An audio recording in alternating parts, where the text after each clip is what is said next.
Hello, welcome everybody. We are live here on the Build Up Dietitians website. I am Dr. Chris Mohr, registered dietitian Dr. Chris Mohr, and we are going to be talking all about pork and protein timing and so many questions that I've gotten about the topic. We're going to be covering all of those today. So we're going to wait a few minutes for some folks to come on in here.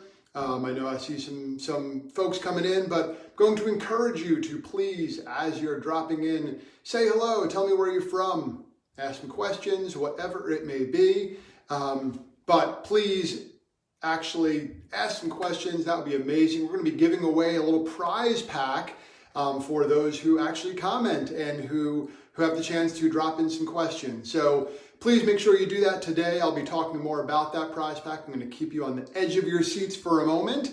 But again, let me know where you're calling in from. I'm in Louisville, Kentucky. Today is Friday, if you were not aware, and I bring that up for a very important reason, because I have a very important shirt on today that Fridays are for a pizza. That was from actually a fellow friend and dietitian, fellow pizza lover. So I had to wear that today for this Facebook Live, because Fridays can also be for pork. Pizza and pork, maybe I need a different shirt. So I see some people coming in, chiming in here. So Taylor from Johnson City, Tennessee. I know where Tennessee is. I don't know where Johnson City is. I'm in Louisville, Kentucky, so maybe right down the street. I am not sure. Nashville's not too far from us.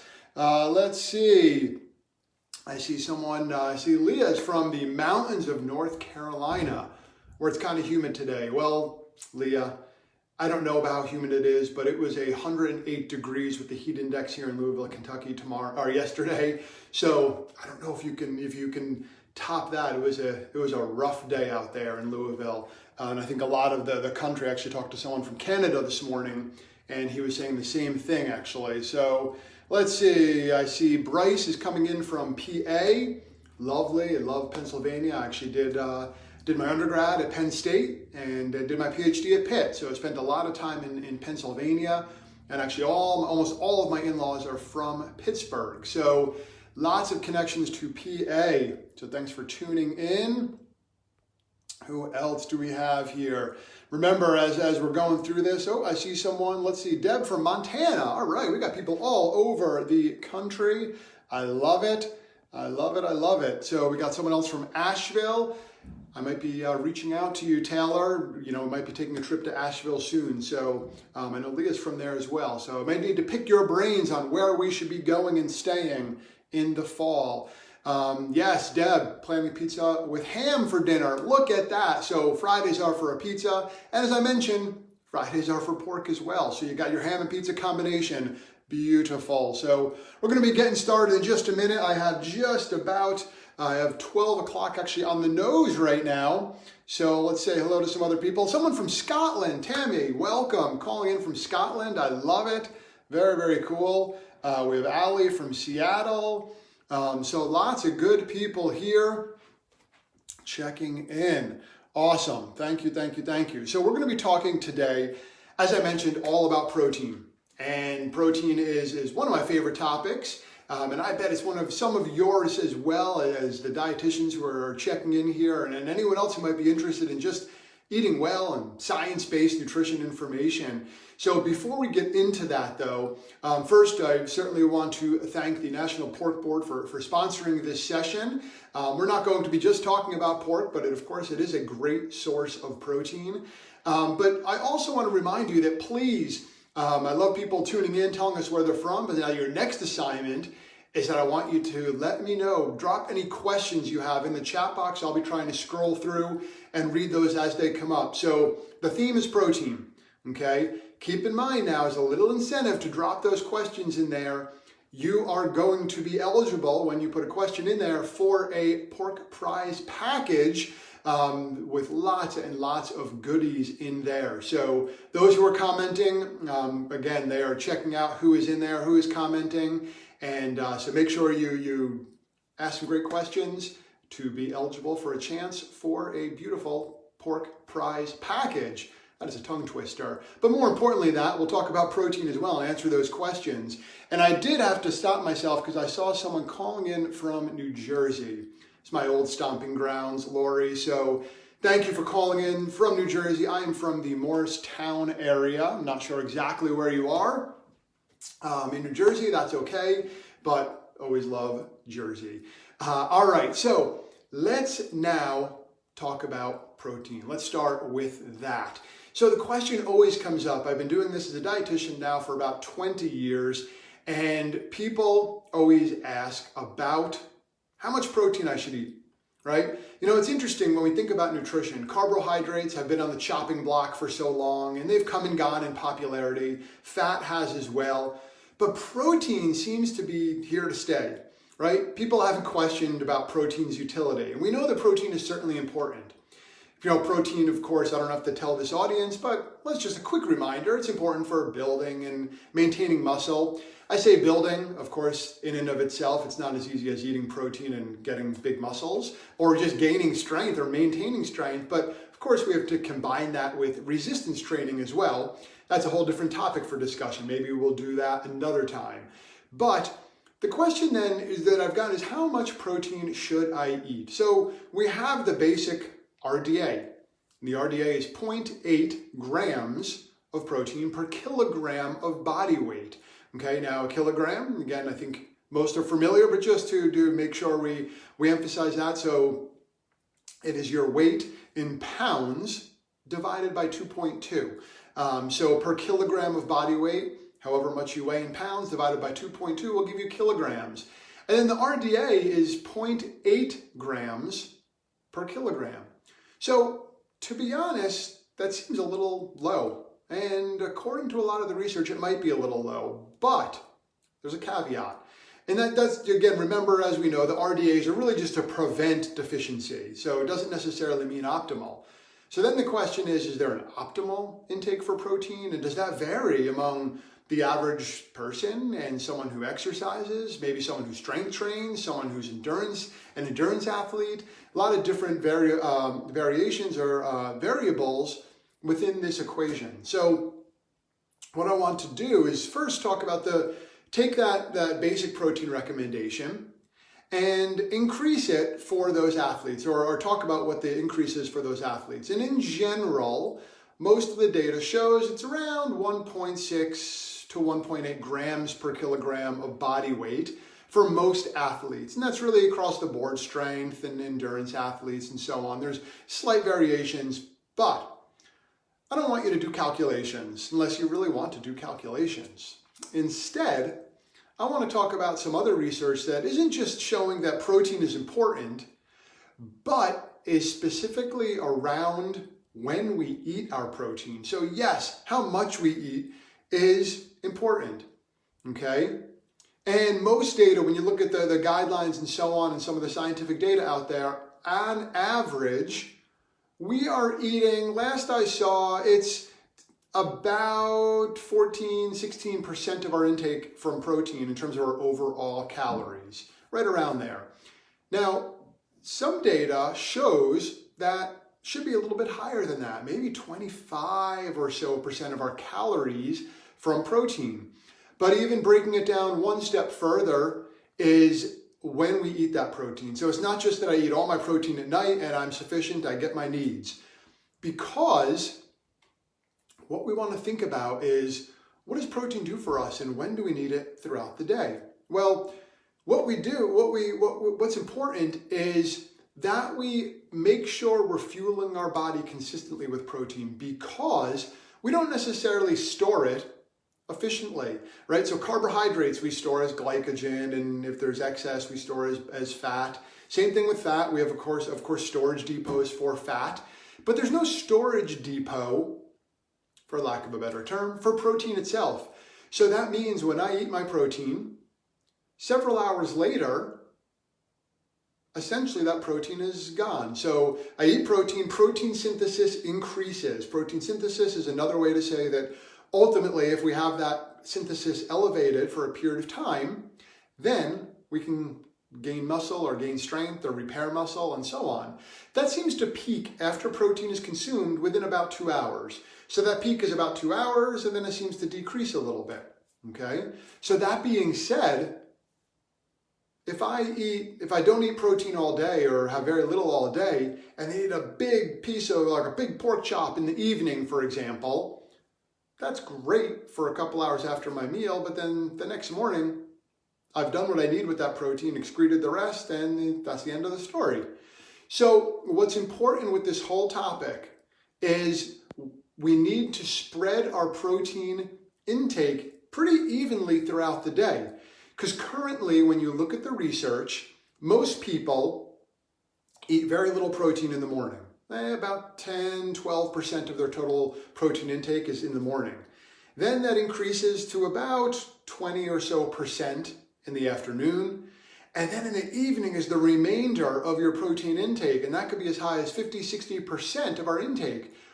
But research from Dr. Patton Jones and others, he was the first to pioneer this. He first showed the importance of spreading protein evenly throughout the day. Now, what does evenly look like? Well, a proper portion of protein seems to be the size of your palm, okay? Excluding your fingers, so the thickness and size of your palm.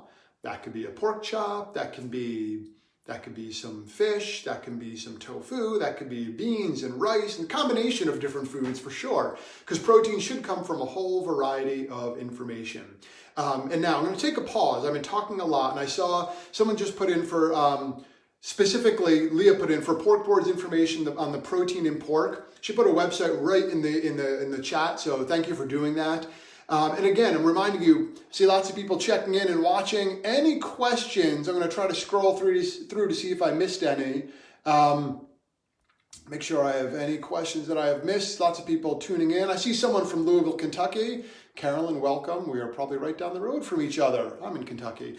I do see Rachel asked the question, and I'm going to read the question if you missed it. So has there been a supply chain issue with pork due to COVID in any way?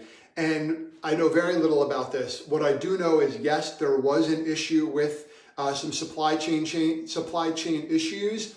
Admittedly, that is not my area. So I know that maybe that Chris from the pork board can follow up specifically with that or speak to that. But I don't want to speak out of turn or out of my knowledge. I know there was a supply chain. I do remember hearing some information about that, along with most of the pork and cattle and many of the industries as well. But to be, again, totally transparent, that's the limit of my knowledge of where that supply chain issue was and how it's been handled and how they're figuring it out. I think lots of supply chain issues have been an issue, not just on pork, but across the board. All right, so again, any questions, please drop them in the chat box. I didn't see I missed any others, but so let me keep going with where I was. So we want to make sure we're eating protein consistently throughout the day, okay? Now, Dr. Patton Jones's research showed, on average, I put things into perspective. What they did is they gave people protein, and they gave them the bulk of it in the evening, or they spread it out 30 grams per meal, okay? So 90 grams, or 30 grams per meal. What they found was, again, from a protein synthesis, from a protein effectiveness and the benefits of protein, seem to be better when spreading it throughout the day. From a satiety standpoint, for sure, as well. And there's been lots of data from Dr. Heather Leidy out of the University of Texas at Austin showing that it fills us up. So why do we need to eat protein throughout the day? Okay, why do we need to eat protein throughout the day? Well, one, from the protein synthesis standpoint I talked about earlier. Okay, we want to keep our protein synthesis. It doesn't have to be elevated all day, every day, but remember, it peaks at about 2 hours and seems to decline after that. So given that from the start to finish, if it's about several hours between when I eat my protein, the benefits of protein synthesis, then the decline, okay, I want to make sure that I'm getting some protein in every 4-ish, 5-ish hours, getting something consistently in, so my intake stays fairly elevated throughout the day. Now, this isn't exclusive of other foods. I'm not saying protein is our only source of nutrients, but again, given what I said earlier, which is the fact that our protein intake is skewed very heavily towards dinner currently. We want to make sure we're evening that out a little bit. So actually decreasing it in the evening, increasing it at breakfast and lunch a little bit, okay? So I did see a question come in, and remember, as you're asking questions, remember that there will be a prize pack. You'll be at a random drawing for a prize pack of some beautiful pork goodies, some pork itself from Neiman Ranch, and some other pork goodness. So you'll be randomly drawn to receive a beautiful prize pack. So not to incentivize you to ask questions, but I'm kind of doing that a little bit. So I do see someone came in, Noreen asked, if unable to get enough protein, do you recommend supplements such as powder, and what type? If so, for example, whey protein. Okay, great question, Noreen, excuse me, and this one does come up a lot. Should I use protein powder if I can't get enough through food? I have nothing against protein powder at all. I think it can be a great adjunct and complement to an overall quality diet. I think it's convenient for sure. So from a convenience standpoint, from a quality standpoint, provides certainly protein, quality amino acids with very little fat typically. So then you can mix and match to make whatever you want. So from that perspective, absolutely, I think it can be a great part of the diet. And you know, what type? Honestly, it's not an answer across the board. Whey protein certainly has some great benefits. It's high in leucine in particular, and I won't get into all the amino acid stuff today, but leucine is important for protein synthesis. Of course, whey coming from dairy is a complete protein, but there's others. Maybe you can't tolerate whey, and soy has great data behind it. Casein has great data behind it. If you don't eat dairy, if you're maybe following a vegetarian or vegan diet, there's lots and lots of plant-based proteins that are available as well. I like it for convenience, like I said earlier. I like it to mix and match. Again, to try to get some other nutrients in there as well. So mix in some fruits, maybe some nuts. You can have a really great meal option on the go for convenience. Do you need it? No. Is it convenient? For sure. Okay. Great question, Noreen. Let's see. And any other questions? Oh, many of my clients are in the group. Many of my clients are in the group with a lower intake of protein at breakfast. I offer a lot of ideas, but everyone looks for easy. Any suggestions? Thank you, Monica, for that. Again, that goes back to, one, it could be a protein powder, but maybe thinking about some other easy options. Well, what about and again, I don't know, at breakfast. So specifically at breakfast, hard-boiled eggs, okay? And they may still think that, those are too time-consuming to make. Lots of companies now are making the pre-cooked hard-boiled eggs, or hard-cooked eggs, they call them sometimes. Take advantage of those. So that's an easy one. Cottage cheese, Greek yogurt, even some grains. So, a bowl of oats with cow's milk and or soy milk, and or there are some plant-based milks that have protein in them now. Typically it's added protein, but those are all great options as well. And between the oats and the protein from the milk, and then maybe you could sprinkle some hemp seeds on there. Again, that can be an easy meal where you can get easily 15, 20 grams of protein in something like that. So again, of course, people do want easy for sure. Maybe it's an egg McMuffin if you're driving through or an egg sandwich if you're doing a drive-through restaurant. You can get a little piece of Canadian bacon or pork on there, a little sausage, and then some egg. Yes, there's a little bit of fat in there, but there are some quality protein and nutrition as well. So yes, easy. Again, the smoothie can work. There are pre-made, ready-to-drink smoothies as well that are decent options. But then again, maybe some of the others are quick and easy. What we need to think about is, of course, fueling our clients and helping them feed their bodies, but then convenience wins so much. But what is quality and what is convenient is the key. Hopefully that was helpful. How much protein per kilogram per body weight? So Susan, thank you for asking that question. And thank you because I did bring it up early on, but some people may have jumped on a little later. So great to repeat information like that. So from an RDA perspective, it's 0.8 grams per kilogram of body weight. Okay. Is that enough standpoint, and actually maybe I'm an athlete and I need a little bit more, generally the recommendation for an overall day is about 1.6 to 1.8 grams of protein per kilogram of body weight. But I almost say more important than just that total amount is then when I eat that protein. So it's spreading it out throughout the day.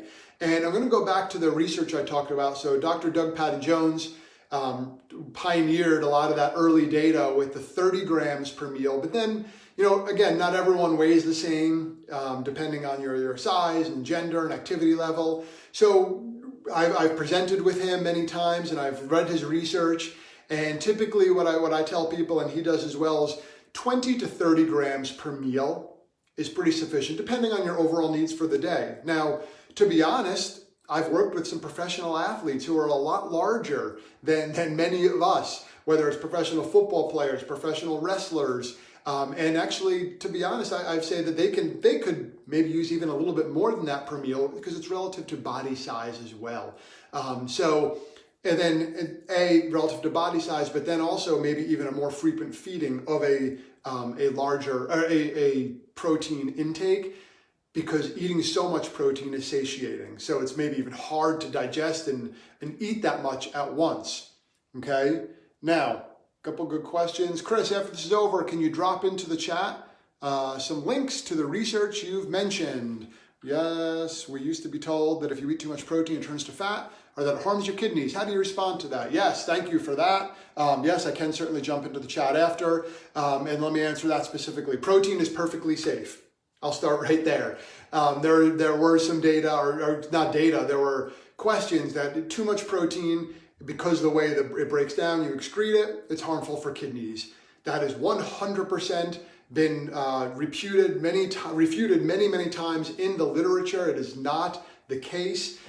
If you are otherwise have healthy kidneys and working kidneys, then you can digest and metabolize and excrete protein. It is completely safe to eat a slightly higher dose, than what is the basic RDA.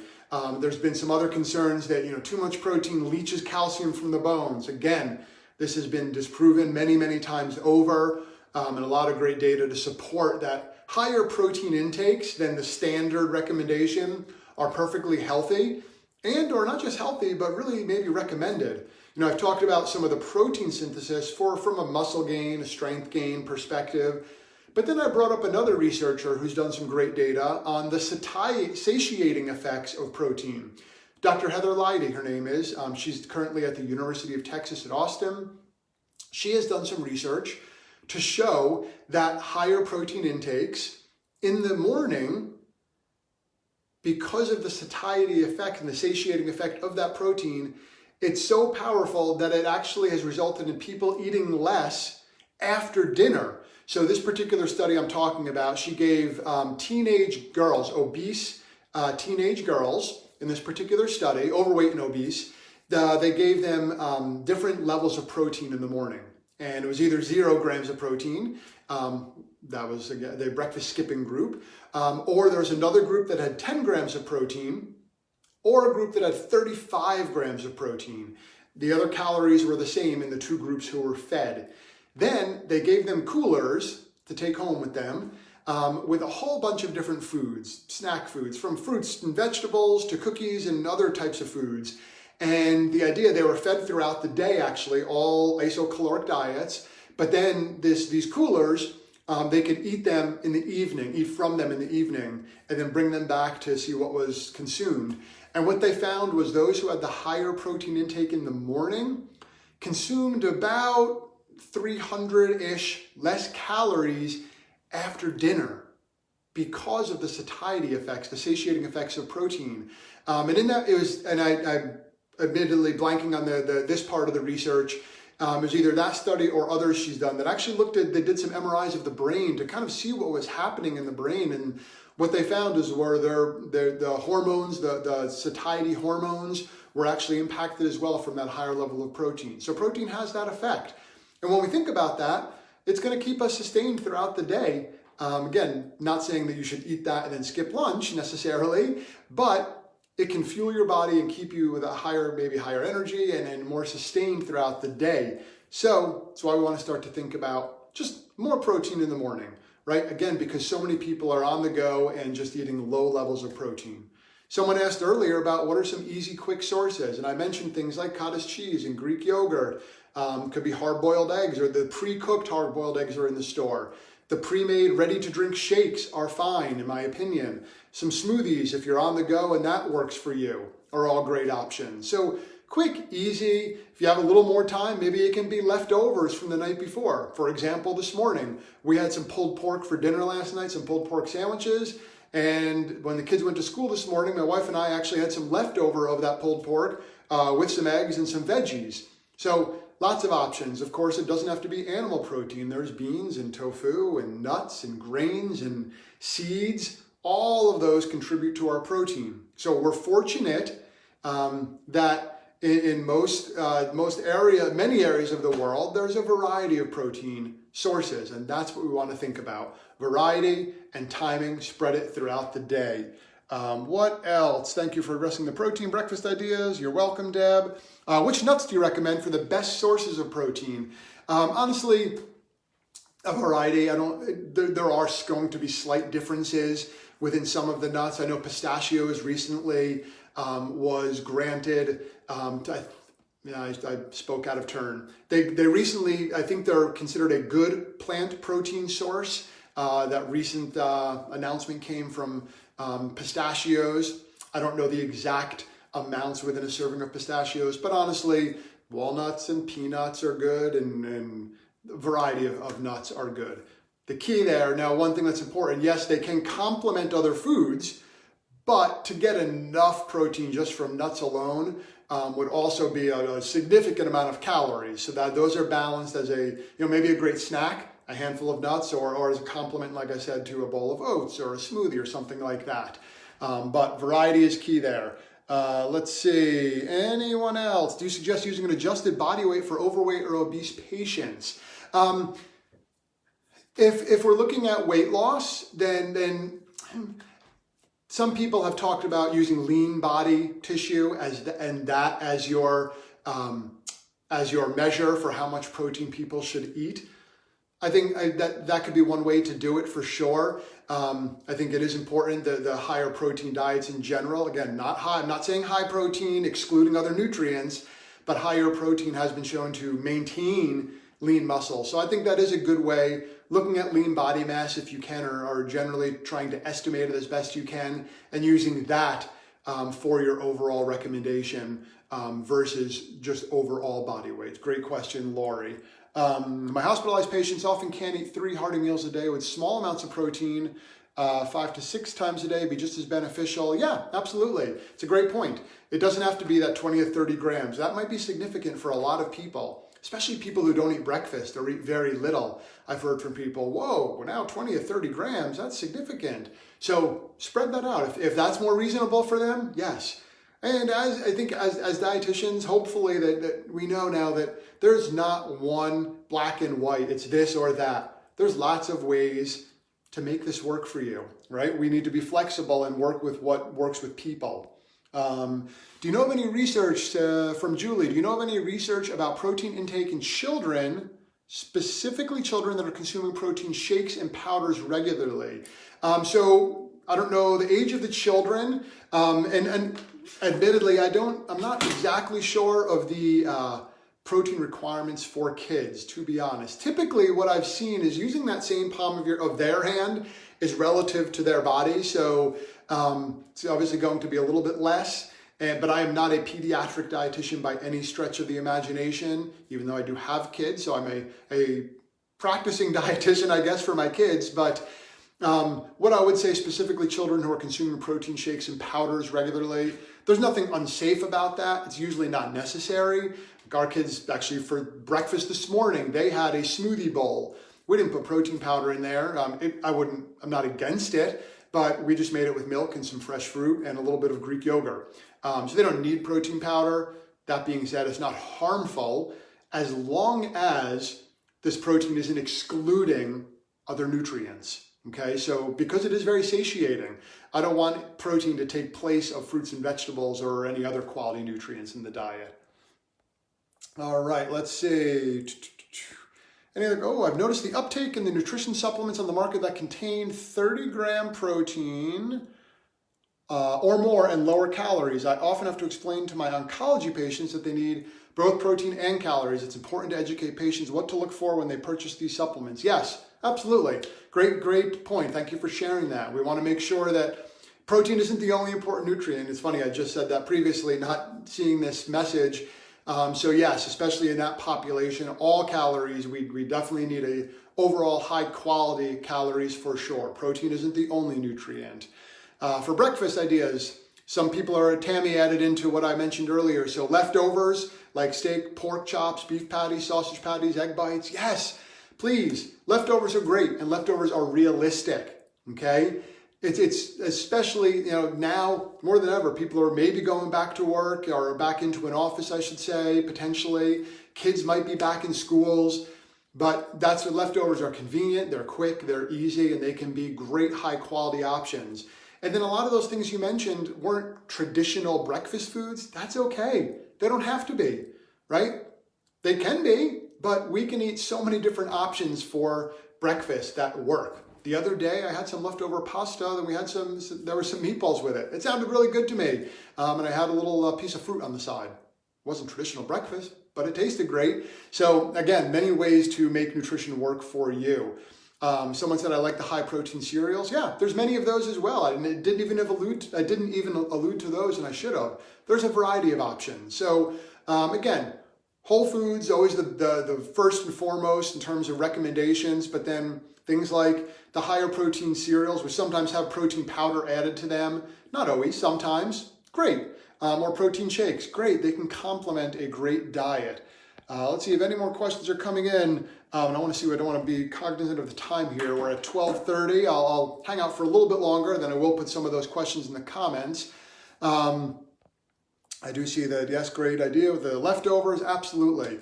And then thank you actually for an addition there with leftover meats cut up and made into mini quiches or egg cups, for sure. We've certainly done that where we take the cupcake tins or muffin tins and we've made little egg quiches like you just said, and we put some leftovers in there and put some veggies in there. You can bake them, you can put them in the freezer, throw them in the microwave, and they're great for kids, great for adults, quick, convenient, and easy.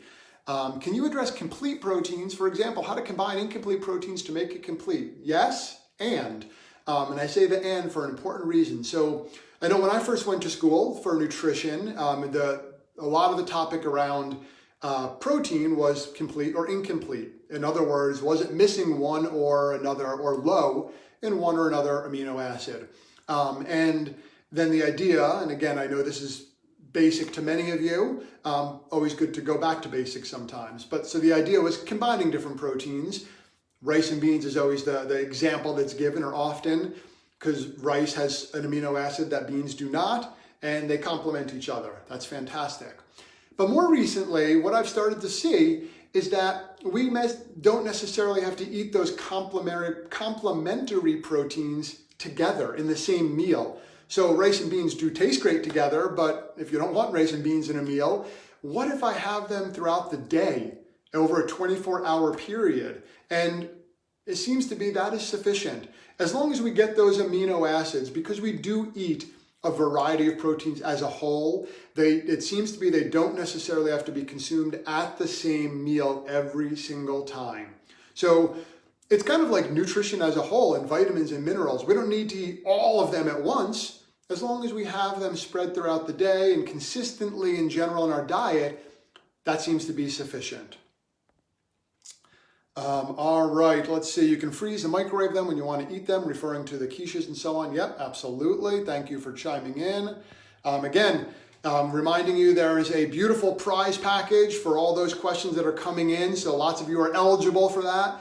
I'm going to try to wrap up in another minute or so. I'm going to continue to look through to make sure people have, if they have any questions. Again, Leah put in there, if you're looking for some inspiration and pork recipes for kids and other meals, certainly check out she put the pork.org website right in the chat box. So please check that out. It is a great quality source of protein. It is a complete source of protein. I know we just talked about that. And it can be used in so many different ways, right? So dinner, breakfast, lunch. Lots of different options. I mentioned our breakfast this morning was leftovers, pulled pork from last night with a little bit of egg on it and some veggies. So kind of huevos rancheros-ish. If we had beans, we did add some hot sauce. Lots of options. Definitely go and get the inspiration from websites like pork.org. Don't forget to tell people how to find me on social. I will do that. Yes, thank you. But I want to focus on protein right now. Is too much protein ever a concern, says Mallory. Again, my bigger concern with too much protein is it taking the place of other foods in the diet? Okay, if I'm eating so much protein, am I so full that I'm not eating fruits and vegetables and grains and things like that? From a safety perspective, as long as those are in place, again, taking this question kind of at the surface, it's not dangerous for your kidneys. It's not dangerous for your bones. It is safe. So I'm not as concerned with a higher protein intake. Again, I'm not saying excluding other nutrients. Higher intake, in my mind, and from a lot of the research shows, if we can kind of get to the 25-ish, up to about 30% of our calories from protein. And that correlates well with the data from Dr. Patton Jones, Dr. Heather Leidy, and many, many other protein researchers that slightly higher intakes from what we're currently consuming can be sufficient. Okay, let's see, what else? Can you address collagen protein? My belief is that it goes into the amino acid pool and used how the body needs, not directed to the skin. Collagen has certainly gotten tremendously popular over the last couple of years. There does seem to be some positive data that it may be beneficial to joint health and to skin health. It is not a magic bullet. Collagen is certainly not a complete protein by any stretch of the imagination. So I wouldn't use it as a protein supplement. Does it potentially have some skin benefits? Maybe, okay? But it's not the be-all and end-all like people are promising, as I mentioned. I'd rather go to, if you're taking a supplement, a whey, a casein, a soy, or any other plant-based proteins. Collagen could be a complement to those, but I wouldn't use it as my sole protein source. We'll see if there's one more question from Keith Ayu. Keith, how is it going? Hey, traditional breakfast foods. Half the world eats savory breakfast like meat or fish, rice and veggies. Yes, absolutely. That's why, yes, I mentioned that earlier. What is traditional, right? You go to any other place in the world and they would look at the cereals and the other foods that most Americans eat and they think, what are you doing, right? So spread your wings, right? Enjoy something like I said, the shredded pork and the eggs and veggies that we had this morning, or the spaghetti and meatballs I had the other day. Think outside the box, right? Those foods are fine too. They're traditional breakfast foods, but what is traditional anyway? What works for you? And as was mentioned a couple times, leftovers can be an amazing option that are quick and easy. All right, so, I see one more question or point, which thank you. I love farro and quinoa, which gives protein and fiber. I feel people forget about whole grains. Yes, there's so many ways to get protein in the diet, right? Not just with animal foods, not just beans and tofu, but grains are a great source. I mentioned that earlier with oats for breakfast or for any meal, but farro and quinoa are so great now. And there's lots of other grains that provide a decent source of protein. And you know what? They all add up. They all complement one another. So keep that in mind. Variety is key. Quality foods, food first, is the way to go. All right, I do see some more questions. You know what? I want to keep it fair to everyone who is on here. It's 12:35. I'm going to drop off in just a moment. I want to remind you two things. So for those who submitted questions, one, you are now in a random drawing for a beautiful prize pack. So they will reach out to you if you are selected, and you'll get a beautiful prize pack in the mail if you win. So thank you for tuning in. Thank you for the Pork Board for sponsoring this. And then please, I will put some of those studies in the comments section, as was asked earlier. And then please feel free to reach out to me. So as I mentioned, I'm a dietitian, registered dietitian, Dr. Chris Mohr. Go into Facebook. We are under Mohr Results. My last name is M-O-H-R Results. It's the same way on Instagram, Mohr Results as well. So those are the two places, or LinkedIn under Chris Mohr. So please check that out. Also, reminder that Fridays are for a pizza. And as someone said earlier, pizza and ham for her tonight. They can be for ham as well.